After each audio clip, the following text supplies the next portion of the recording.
미국 교회 목회자 3분의 2가 휴거를 믿지 않는다고 합니다. 휴거라는 것은 예수님께서 재림할 때 지상에 믿는 구원받은 사람들이 하늘로 채어 올라가는 것을 말합니다. 환난 전에 예수님께서 공중에 오신다는 말이죠. 그 이후에, 그 휴거 이후에 지상에는 7년 환난기가 옵니다. 여러분 이 사실을 믿습니까? 놀랍게도 미국 교회 목회자 3분의 2가 이런 휴거를 믿지 않는다는 겁니다. 미국의 설문조사 기관인 라이프웨이 리서치는 2016년에 1000명의 미국 교회 담임 목사를 대상으로 언제 휴거가 일어날 것인가를 물었습니다. 응답자의 36%가 대환란 이전이라고 말해서 환란 전 휴거를 믿는다고 했습니다. 그런데 놀랍게도 25%는 일어나지 않는다. 18%는 대환란 이후에 일어난다.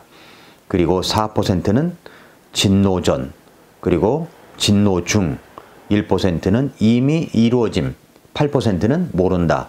이렇게 응답자 목회자의 3분의 1만 환난 전 휴거를 믿고 있고 3분의 2는 환난 전 휴거를 믿지 않는다고 응답을 한 것입니다. 성경은 데살로니가전서 4장 16절과 17절에서 주께서 호령과 천사장의 음성과 하나님의 나팔소리와 함께 신이 하늘로부터 내려오시리니 그리스도 안에서 죽은 자들이 먼저 일어나고 그 뒤에 살아서 남아있는 우리가 그들과 함께 구름들 속으로 채어 올라가 공중에서 주를 만나리라. 그리하여 우리가 항상 주와 함께 있으리라 라고 말씀했습니다. 성경은 분명히 주님께서 공중에 오신다는 것, 구원받은 사람들은 나팔소리가 날 때 죽은 자들이 먼저 일어나고 그 뒤에 살아남아있는 자들이 구름들 속으로 채어 올라가, 이 말이 휴거라는 말입니다. 휴거 뒤에 올라가 공중에서 주님을 만난다는 말씀을 분명하게 말씀하고 있습니다. 그러니까 예수님이 공중에 오심과 구원받은 사람들은 공중에 올라가는 휴거가 분명히 일어날 것이라는 사실을 분명하게 우리는 믿을 수가 있습니다. 예수님은 다시 오십니다. 곧 오실 것입니다. 그렇게 예수 그리스도의 재림에 대해 성경은 얼마나 확실하게 말하고 있을까요? 성경의 근거에서 우리는 그 확실성을 알 수가 있습니다. 우리는 성경을 읽을 때 예수님께서 이 땅에 오신 사건들, 예수님 십자가와 보혈, 예수님의 십자가와 보혈, 부활, 은혜 등등에 중점을 두면서 읽는 경향이 있습니다. 그런데 여러분 놀랍게도 신구약 전체를 볼 때 사실 예수님의 초림보다는 재림에 대한 말씀이 8배나 많다는 사실을 여러분 아십니까? 성경은 예수님께서 다시 오신다는 재림에 대해서 더 많이 말씀하시고 있습니다. 신약 성경엔 여러 교리가 나오는데 그 중에 가장 중요한 교리를 든다면 바로 구원에 관한 교리입니다. 그렇다면 그 구원에 관한 교리 다음에 가장 많이 나오고 중요한 교리는 바로 재림에 관한 교리입니다. 예수님이 다시 오신다는 말씀이 무려 318번이나 기록되어 있습니다. 이 말은 신약성경 각 한 장마다 예수님께서 다시 오신다, 다시 오신다, 다시 오신다라는 말씀이 1.5회 정도 나온다는 말입니다. 빌레몬서와 요한 2서, 3서, 그리고 갈라디아서를 제외하고는 신약성경의 나머지 모든 책이 예수님의 재림을 말하고 있습니다. 그러므로 예수님이 다시 오신다는 것은 우리의 추측이 아니라 성경이 처음부터 일관성 있게 계속해서 끊임없이 반복적으로 전해주는 중요한 교리입니다. 그렇기 때문에 우리는 예수님이 다시 오신다는 교리, 말세론에 관한 용어들, 교리적 내용들을 상세하게 알고 있어야 됩니다. 신약성경 사복음서에서 예수님께서 직접 재림하신다는 언급이 20번이나 나옵니다. 마태복음 23장 37절부터 39절, 마태복음 24장 25장, 요한복음 14장 1절부터 3절, 그리고 사도행전 1장 등의 주님의 재림에 대한 언급이 직접 말씀하고 있습니다. 사도 바울도 히브리서 9장 28절을 포함해서 50여 회에 걸쳐서 예수님의 재림을 언급하고 있습니다.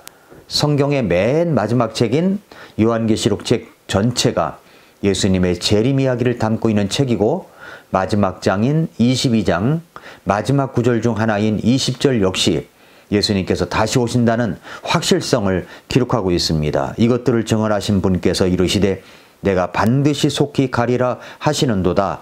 아멘. 주 예수님이요 과연 그와 같이 오시옵소서.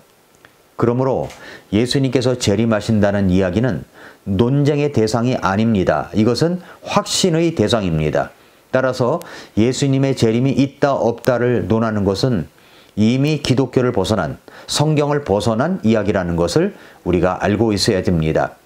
히브리서 9장 27절과 28절에 보면은 한 번 죽는 것은 사람들에게 정해진 것이요 이것 뒤에는 심판이 있나니 이와 같이 그리스도께서도 많은 사람의 죄들을 담당하시려고 한 번 들여지셨으며 또 자신을 기다리는 자들에게 죄와 상관없이 두 번째 나타나서 구원에 이르게 하시리라 말씀했습니다. 예수님의 초림은 예수님께서 십자가에서 죽으심으로써 그 피로 우리들의 모든 죄 문제를 깨끗이 해결해 주시어 누구든지 그분을 믿는 자들은 구원받게 하는 데 있습니다. 반면에 예수님의 재림은 죄 문제 해결이 아니라 이제는 그 예수님의 은혜의 복음을 받아들이지 않은 사람들을 향한 심판을 하시기 위해서 오십니다. 자, 이제 예수님은 곧 오십니다. 우리는 주님이 다시 오심을 기다립니다. 베드로후서 3장 10절과 14절까지 보면은 그러나 주의 날이 밤에 도둑같이 오리니 땅과 그 안에 있는 일들도 불태워지리라. 그런즉 이 모든 것이 해체되리니 너희가 어떤 사람이 되어야 마땅하겠느냐. 모든 거룩한 행실 속에서 하나님을 따르는 가운데 하나님의 날이 오는 것을 기다리고 서두르라.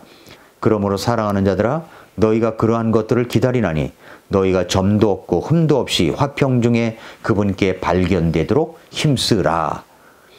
예수님이 분명 다시 오십니다. 그런데 이때가 언제냐는 거죠. 언제입니까? 예수님이 다시 오신다는 그날이 언제일까요?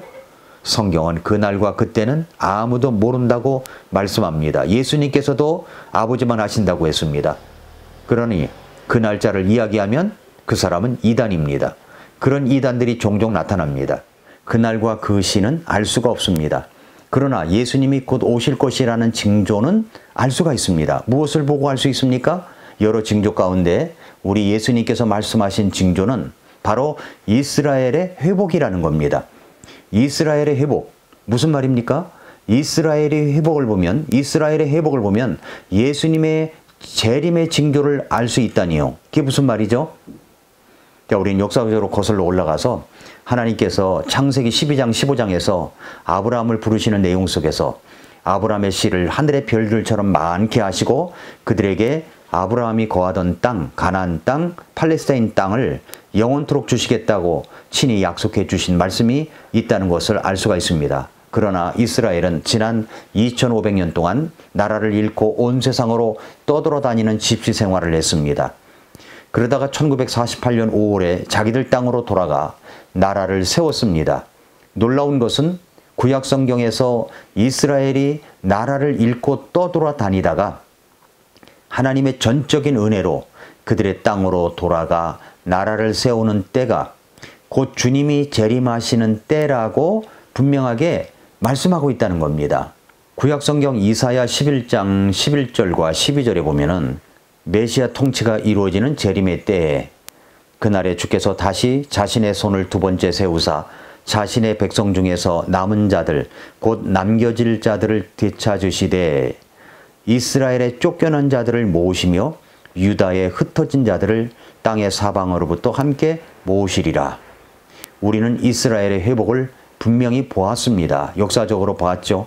그렇게 이스라엘의 회복을 보면서 우리는 예수님의 재림이 임박했음을 깨달아야 합니다.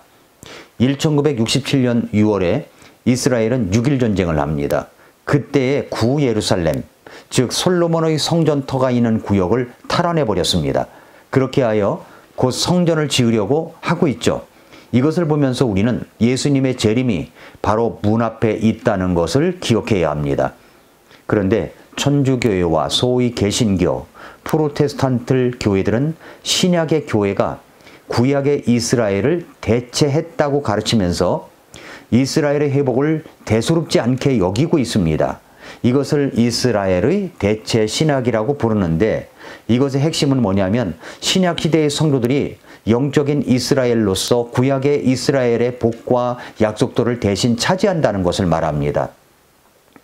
그러므로 이들은 이스라엘의 회복과 예루살렘 성전 건축 등에 대해서 별로 대수롭지 않게 생각하고 있고, 그렇기 때문에 예수님의 재림에 대해서 무지합니다. 소위 개신교에서 지금 중동에서 일어나고 있는 이스라엘과 하마스 전쟁, 이라크의 개입 등에 대해서 성경과 연관하여 설명하는 목사들이 얼마나 됩니까? 별로 없습니다. 1948년 이스라엘의 독립 이후로 전 세계 뉴스의 핵심은 중동의 저 이스라엘과 그 주변 아랍 국가들, 그리고 러시아와 미국, 유럽연합 등의 행보입니다. 지금 이 시간 이스라엘을 중심으로 온 세상이 갈등을 겪고 있습니다. 이스라엘과 하마스 전쟁이 끝날 줄을 모르고 계속되고 있는 이때에 미국의 아이비리그 대학들을 중심으로 지난 4월 중순부터 이스라엘 가자지구 공격 중단을 촉구하는 친팔레스타인 시위가 수십 개 대학으로 번지면서 분위기가 정말 심상치가 않습니다. 이렇게 반이스라엘 움직임이 벌어진 적이 없었습니다. 심지어는 우리나라 서울대학교에서도 시위를 한다고 하니까 정말 우리는 이 사태를 눈여겨봐야 됩니다. 시위를 하고 있는 대학생들은 잔인한 하마스에 대한 이야기는 없습니다. 오로지 반이스라엘의 봉기만 들 뿐입니다. 왜 그럴까요? 배후가 있다고 우리가 생각할 수가 있죠. 왜 이런 일이 일어날까요? 이스라엘을 중심으로 일어나는 이런 징조들을 우리는 어떻게 봐야 합니까?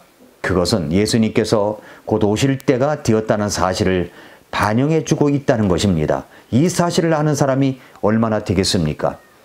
그러므로 우리는 말세론에 관한 성경 용어들을 바로 알고 있어야 됩니다. 예수님이 곧 오신다, 이스라엘의 회복, 이런 단어들 우리가 익히 알아서 예수님의 오심을 기다리며 준비하는, 성실하게 주님의 뜻대로, 하나님의 기쁘신 뜻대로 살아가는 저와 여러분들이 될 수 있기를 축복합니다. 오늘도 미라클 모닝입니다.